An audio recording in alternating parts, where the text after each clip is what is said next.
Okay, so let's really talk about relationships, but I want you to forget everything you think you know, all the fairy tales, the big romantic gestures, all of it. We're going to get into the real, practical, day-to-day stuff that actually decides if a partnership works or if it crashes and burns. And isn't that just the truth? I mean, think about it. We learn everything we know about love from Disney movies, rom-coms, and what, our parents, who were probably just winging it themselves. So, of course, we're all set up with this totally warped idea of what a relationship is even supposed to be, right? We jump into relationships expecting this constant magical fireworks show. Like it's going to be a happily ever after montage every single day.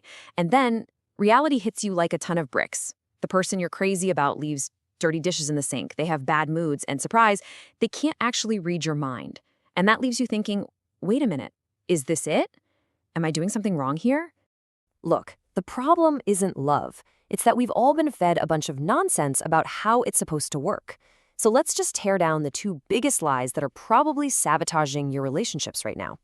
This, right here. This is probably the single most destructive belief you can carry into a partnership.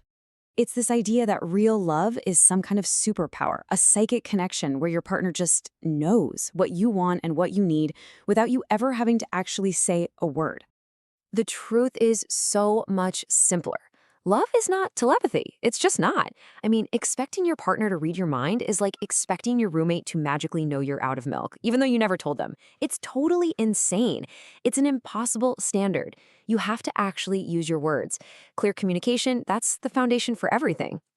And here it is, the other big one, thanks to Hollywood.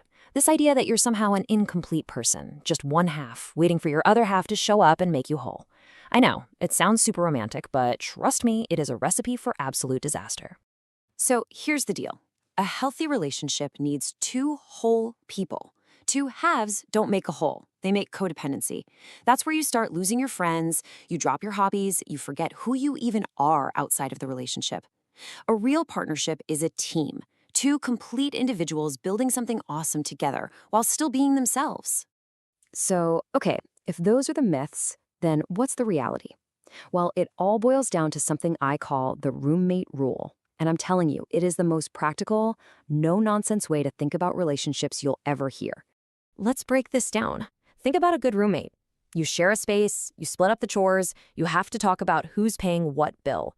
A romantic relationship has that exact same practical foundation.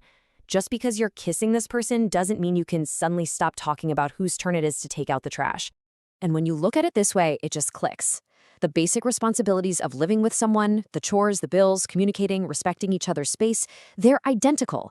The romance, the intimacy, that's a huge, incredibly important layer, but it's built on top of that practical foundation. It doesn't replace it.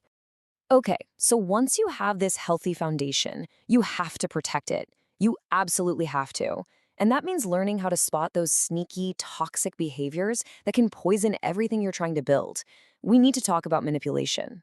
This is so important to understand. We tend to think of manipulation as this big, obvious evil act, but in real life, it's almost always emotional, and it builds up slowly, over time. It can be so subtle that you might not even realize it's happening until you're deep inside it.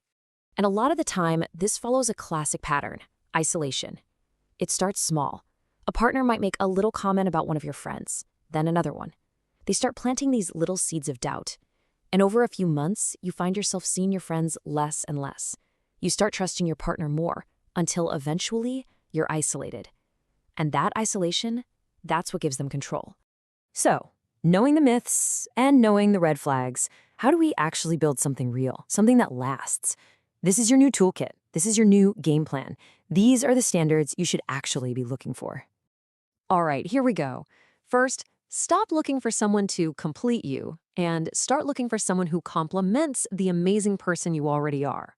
Stop expecting a fairy tale and instead start looking for compatible problems. You know, the annoying habits you can actually live with, not the giant character flaws you can't. You need to expect effort, honesty, and respect, not perfection. And please, date the person who's in front of you now, not the person you hope they'll become someday. And finally, remember, you're a team. It's not just I anymore, it's a we. And that's really the final truth, isn't it? You don't just find a perfect relationship like a winning lottery ticket on the street. You build it, day by day, brick by brick, with another person who's willing to roll up their sleeves and build it right there with you. It's an act of creation. So I want to leave you with this question. What's a myth about love that you believed for way too long? Be honest, drop it in the comments below because your story might just be the reality check someone else really needs to hear so they can start building something real for themselves.